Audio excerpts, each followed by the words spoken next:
It's special guest time on the podcast, which is all about the world of marketing on television through TV shopping networks and infomercials. Are we on the air?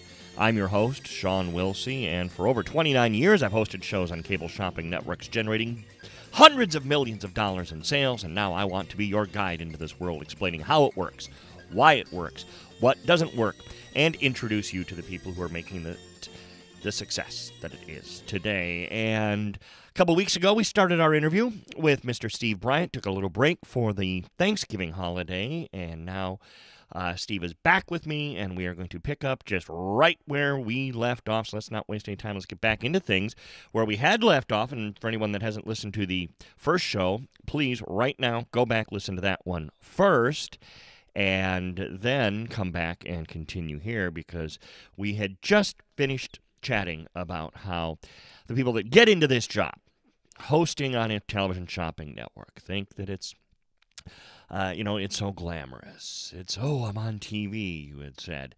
And the reality is, to quote you, Steve, no, you're selling crap on TV. But this really isn't a traditional television job, is it? I mean, I desperately wanted to be a TV weatherman. And while I was at QVC, I was taking meteorology classes. I actually got 2 years of meteorology at Drexel. Wow. And yeah, I was, and I did very well. They didn't want to let me in because they said, well, these are all honors classes that we'll have to put you in. And these are really smart high school kids. I said, hey, as I recall, I was a really smart high school kid. Let me give it a whirl. And I held my own after 2 years. I didn't, I thought about it, but things were going so well. After Barry Diller came on to QVC, things were going so well, and it was so progressive. I mean, we had did a Pink Floyd hour that did $300,000 at 3:00 on a weekday afternoon. Wow. And Rolling Stone shows, Carlos Santana shows, where Carlos couldn't make it to the show. He was touring, I think, somewhere in Latin America, and his management said, he'd really love to be there, but you can't get him back from the tour at this point. So, we know, and I was very flattered. They said, we know your host Steve can probably handle this by himself. I thought, wow, I was flattered. Yeah. And I did like a behind the music on Carlos Santana. I had my Gibson SG Standard, which is what he played at Woodstock. Right. I bought that new in '68. I had that on the set, and I had my Paul Reed Smith 24 fret solid body, which is what he plays a Paul Reed Smith now. It's a signature model for him. But I talked about the difference in sound and how the SG suited exactly what he was doing then, and how as he mellowed and started to write things like Europa and just these beautiful melodic things, how the Paul Reed Smith, the tonal variety it provided. And, it's like this geek show, and everything sells out. The show was done like 20 minutes early. And to this day, in fact, I'm looking at it right now. He sent me an autograph poster, which just blew my mind, to my brother in music. With love, Carlos. Oh my gosh! I know, and stuff like that. It was so. You tune in, you say, "Wow, there's a whole Santana show," and he's talking about amplifiers. And we did the Rolling Stones, and I talked about Keith Richards and the 5-string which I happen to have. Yeah, I have a Telecaster, and I just took the 6th string off and talked about 5-string open G tuning, et cetera, et cetera. So the music shows were incredible. I mean, they brought in so many new names and so many male customers as well. I mean, there were just tons and tons of people that had never shopped with QVC. It's kind of like the Star Wars shows, the Star Trek shows, all the sci-fi shows. Why is it? They did. No, go ahead. I'm sorry, you please. Because you really touched on something that since this industry was born, there has been the constant hunt for the male customers. We got it for a long time at Shop NBC with the watch programs. You had it at QVC. And that's been it. I mean, Yeah. other than that, Shop HQ is slowly phasing out their men's network Bulldog because they were losing money on this thing. Why aren't men? Because on paper, you would think men would be the most logical to be watching. We hate shopping. We don't want to be dragged to the mall. Wife says go to the mall. Oh, no. But men just don't get into this. Why is that? A lot of that responsibility falls on the networks themselves. Yeah. We tried to sell men's clothing, and QVC, of course, all the channels are celebrity crazy. That's true. Because when I think kitchen and good cooking, I immediately think of Shaquille O'Neal. It's just ludicrous as George Foreman, who, by the way, is the coolest guy in the world. He is just so cool. I've heard nothing but good things about him. Yeah. Oh, he's great. Well, see, the Sultan company that made that grill, it died. I think they made it. I think you told the story. It was the Hulk Hogan grill. Yep. And it died as the Hulk Hogan grill, and then that he comes on and he's so likable and lovable and just real that it just takes off. And the deal they cut. I heard this from Ron Popeil. What's that? He said that the people at Sultan freaked out when they realized how many grills they were selling. The first year they had to cut a check to Foreman for $140 million. Oh my! And they tried Lord. to renegotiate the deal. And Foreman is a very smart man. Yes, he is. I'm good. I'm good with the deal. We're good. Let's keep going. Yeah. They had no idea it was gonna take off like that. But no, with the absolute love of celebrities, they had Regis Philbin had a line of men's clothing. Okay. I don't even remember that. I swear to God, I do not remember that. Wow. It was real quick. Also, Randall Cunningham, who, by the way, is 93 feet tall. Little known fact. I mean, fun fact. I felt like Joe Pesci. It was Yeah. like, holy good Lord, look, this man is the tallest man I've ever seen in my life. And again, very cool guy, very nice guy. He had a line of men's clothing. And look, he always looked like $1 gajillion. Yeah. So, yeah.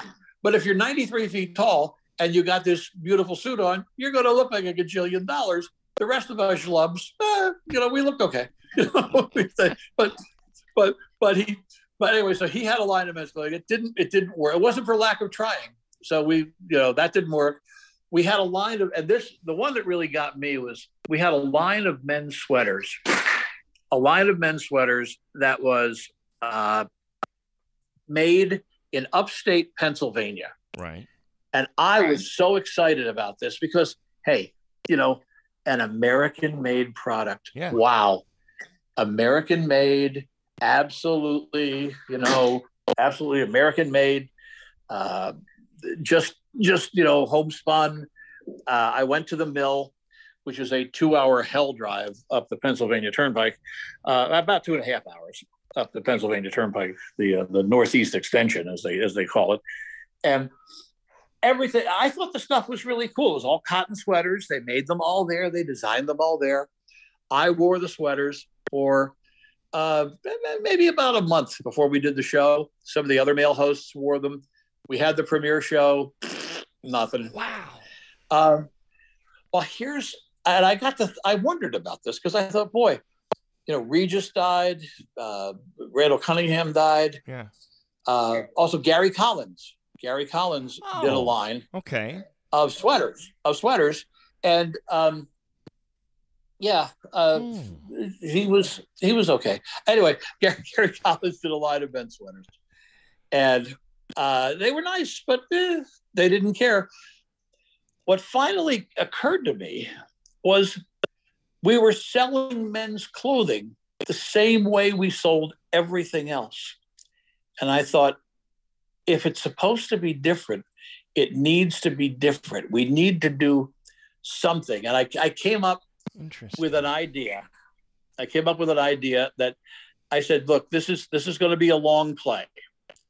I said, let's do a show at 1 a.m. Eastern time. Right. let's have music on the show, live music, and we'll sell the music. So we were doing that already, but I said, let's have a show where we'll have kitchen stuff, and we'll have an audience. We'll have a live audience. And I was surprised. So many people, we had to turn down so many people. So many employees wanted to be guests at the QVC Cafe. Wow. And the sets and props, who were fabulous, are just unbelievably. Don't you just like anything, Steve? Yeah, but I'm not talking about them now. Okay. Anyway, the sets and props did such a fabulous job. It looked like a hip Soho cafe in New York. It just looked great. The stage, everybody was there. We had acoustic alchemy. I've written a great story on my blog about the whole acoustic alchemy appearance. They were so wonderful. We had the cast of Smokey Joe's Cafe. Oh, wow. I love that. They tore it up.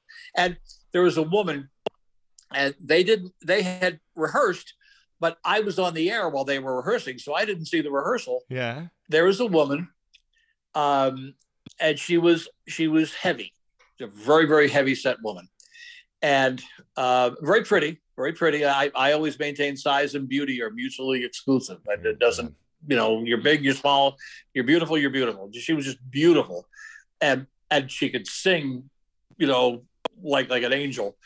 So they're doing the show, and she's singing and dancing and everything. And she jumps off the stage. I'm looking at this. This is live TV. And I'm thinking, oh, dear God. Oh, dear God. She lands on one of the round tables, and it falls forward. But she had planned to do that. Oh. So it falls forward, and then she hits the ground and then tumbles out of it. And then just it doesn't miss a note. Oh, doesn't miss a stinking note. She's wireless. And she goes back. I mean, it was, oh, my God. It was so the idea of the cafe was we start off with music and food stuff.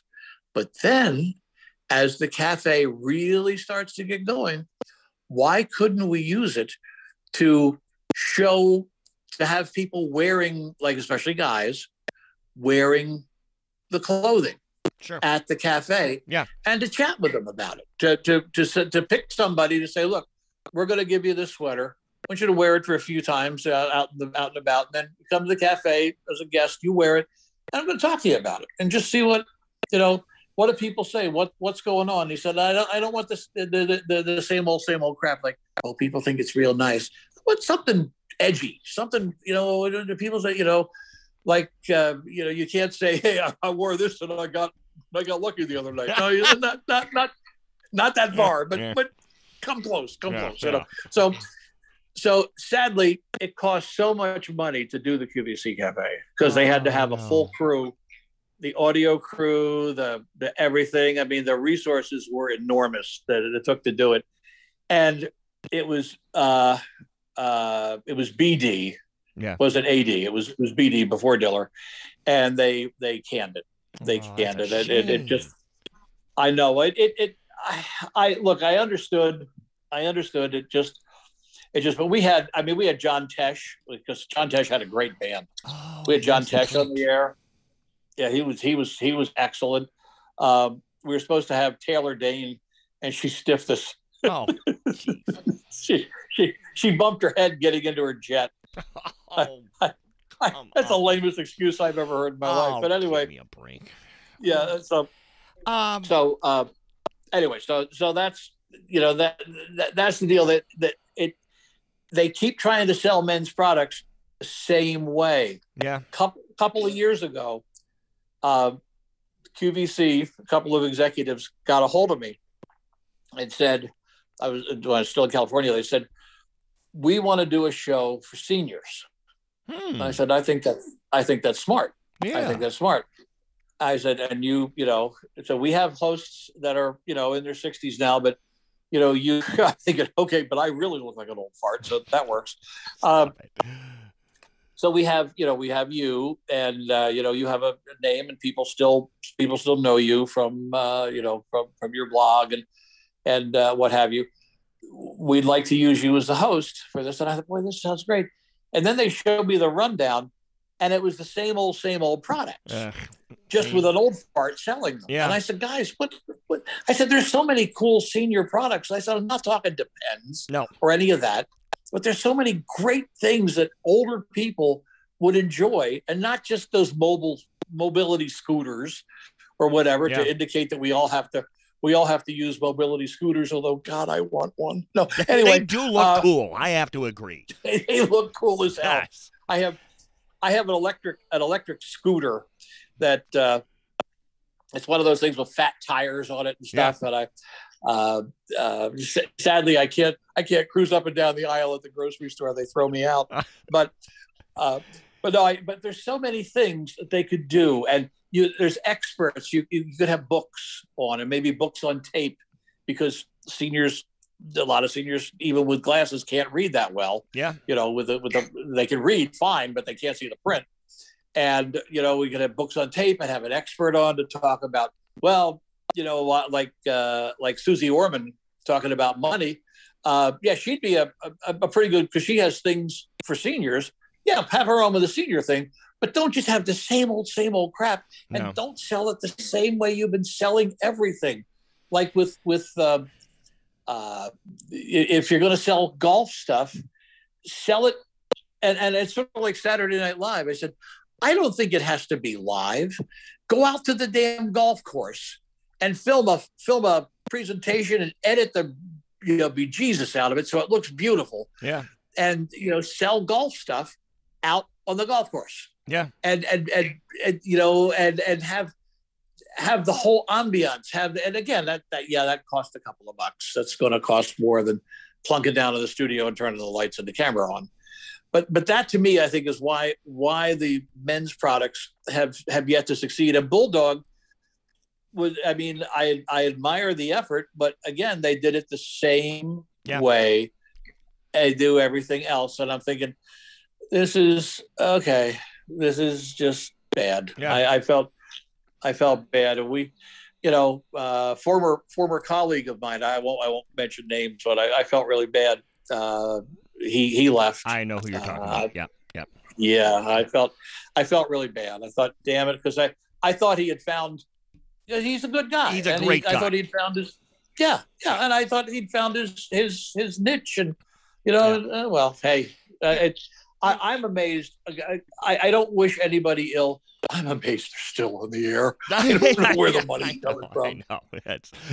A lot of us have wondered that for a very long time. Yes. Steve just really got me thinking, and I hope anybody listening to this realizes the importance of this customer, because especially as the customer for TV shopping gets older, as we continue to age, you have to remember, I've never understood the fascination with the 18 to 49 demographic among advertisers, because at one time, I don't know if it's still true, one of the most expensive full-page ads in any magazine that you could place was in the AARP publications. Seniors have money. Seniors have disposable income. And so why someone hasn't even more gone after that customer is a mystery to me. And so I'm sorry to see that they executed that so poorly, because I think that there's something there. I'd go after that more than I'd go after the men customer, to be honest. I think that there's something there. I agree. I totally agree about the seniors. And of course, you see this as much as I do. They're going the other way. Yeah. They're going for they want to get the kids, and I can give them chapter and verse. Let me give you the history of Q2. Oh Jesus. With the puppet. Oh, Joe, don't even. I love puppets, but not that puppet that they had on Q2. I thought it's like a pedophile's delight. There's a little kid.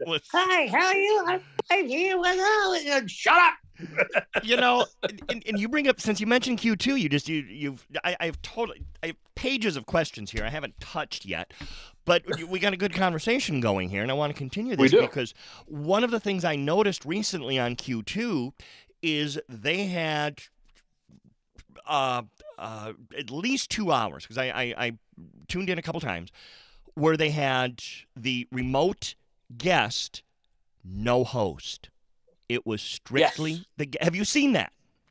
I think that's sharp. I think that's very sharp, and to me. I don't know how you feel, but I think that's a great use of that channel resource. Yeah, that because especially like Isaac Mizrahi, and look, he and Jed are great together. They are. He doesn't need her. No, just go. Just be Isaac, and I think that's cool. You know, you designed it, you had it made, you know what this thing is, and you know how ladies are going to wear it. Go. Yeah. I think. How do you feel about that? I think we're going to start to see more of that, and I think especially, I had just now this is from a fairly reliable source. I had heard that the in-studio guests, at least at home shopping, are probably a thing of the past now, with the rare exception. It's COVID has changed the industry where it's all going to be remote. And gosh, if I can eliminate the cost of a host, how many people crew, wow, that's a lot of money potentially that these networks can save. It is. I mean, that to me, because they had a whole guest department. The one thing I really liked about working at QVC when I had my dog Mandy, if I brought Mandy in, like if it was going to snow and I thought I was going to get stuck there, I would bring Mandy in, and the guest coordinators, there were, I think, 3 of them always on duty to take care of the guests. So there's 3 salaries right there. They would always take Mandy to behind the desk and feed her until she burst. I mean, she loved going to QVC because it meant food, lots of food. Sure. But yeah, so they don't have that whole expense. They don't have the green room expense. They don't have the food expense. I know we had a guest one time. I actually had him on twice. Sadly he has passed. They got to do something about cancer. They got to do it, man, because it's taken too many people and too many good people. His name is Artie Traum. Artie is the brother of Happy Traum. Happy is the guy who does homespun videos, all those great how to play virtually any instrument. Yeah. Happy Traum. That's his real name, Happy. But his brother Artie was one of the greatest New Age guitarists in this country when New Age mattered back in the 90s. And he had his album Cayenne was #1 for weeks and weeks. And I met him at a party and was telling him about we did a show called Jammin' in the Kitchen, another chance to push the envelope out, which was sort of an adaptation of the QVC Cafe, but just without a set, without all the rigmarole and things. And he was a guest twice, and he said, "Well," he said, "I'm my wife and I are vegans," and I said, "Yeah," and he said, "Well," he said, "Are there any vegan restaurants?" I said, "We have craft services." I said, "I'll just tell them to put out a vegan spread." And he said, "Really? You can do that?" I'm thinking, this guy's been playing like at NBC and all these. They don't have vegan spreads. So he had a vegan spread, and then he even said to me, he said, it's about a 5.5 hour drive. So he said, I'll have to get out of there. He said, I hate to drive in the dark these days. He said, but it was summertime. So he said, I could probably get home just as it's starting to get dark. I said, well, we'll get you a hotel room at the Sheraton. He said, really? I said, yeah, Artie, come on, you're playing for free. What the hell do you want? We're gonna plug your CD, but and sell your CD. But anyway, so but that expense for that one guest, you just multiply that across the hundreds of guests they have in a week, and you're right, that's a sizable chunk of change they're going to save. Steve, I can't tell you what a pleasure it has been going down memory lane and learning a lot, because I frankly really did. I learned a lot from you, a lot more than I thought I was going to. Where can people find you on social media? Well, Sean, first of all, thank you for the opportunity to do this. My pleasure. I have a blog. With over 160 stories from my career at QVC, my time in advertising. One of my favorite stories is the story of the Great Ohio Cheese War. You're making that up. I am not making that up. For a moment, imagine the Ohio State Fair. Yeah. One of the biggest state fairs in the country. Beautiful event. I mean, it just, they do it really right there. Everything's great. So we had an Ohio cheese vendor, and we decided to take the host we really wanted to be killed and give him a sample tray of cheese and send him out to over 6,000 people with enough cheese to feed about 4 people. No. I'll leave it for there, but that's one of the stories on the blog, and that's stevebryantblog.com. Just Steve Bryant, all lowercase, all one word, stevebryantblog.com, and you'll go right to the stories. And also a lot of my music, which I'm proud to say, a lot of things are happening musically now. I have a Christmas song that's going to be played on Sirius XM on one of their Christmas. Yeah, kind of nice. I mean, it's online royalties, but it's still better than a kick in the pants. Yeah, that. Another company that does music for TV and movies is pitching my song out to all kinds of TV and movies. So that's a good thing. It's very tough to get accepted by them, but they took this one song they really liked and said, yeah, we think a lot of movies and TV shows would like to use this. So that's a nice hit. And those two. Also, one of my songs was selected. There are all these alternative revenue sources that musicians and songwriters never had before. One of my songs was selected for play on airport PA systems around the country. What? I know. You'll be walking in the airport, and all of a sudden there's one of my goofy songs on the thing, and the royalties on that are not bad. Wow, that's not bad at all. Yeah. The online royalties. So the music's over on YouTube. If you just search Steve Bryant or my nom de plume, steel string slider, all one word, but Steve Bryant, you'll find me there. Listen, there's several Steve Bryants on YouTube. There's a great bass player, a really gifted classical composer, and me. So it's pretty easy to tell who's who. Yeah. Oh yeah, there's this other guy over here. But anyway, I got the good one, didn't I? There you go. The classical composer was busy, and the bass player said, "Who are you?" No. Yeah, anyway, I got this one, but I'm glad I got this one. Anything else? Well, thank you. But anyway, that's where you can find me. Okay, thank you very much, Steve Bryant. Oh, what a great guy he is, and so nice to come on the show. Appreciate that. Listen, thank you, most importantly, for downloading this episode. Like, comment, share, most important things that you can do for this.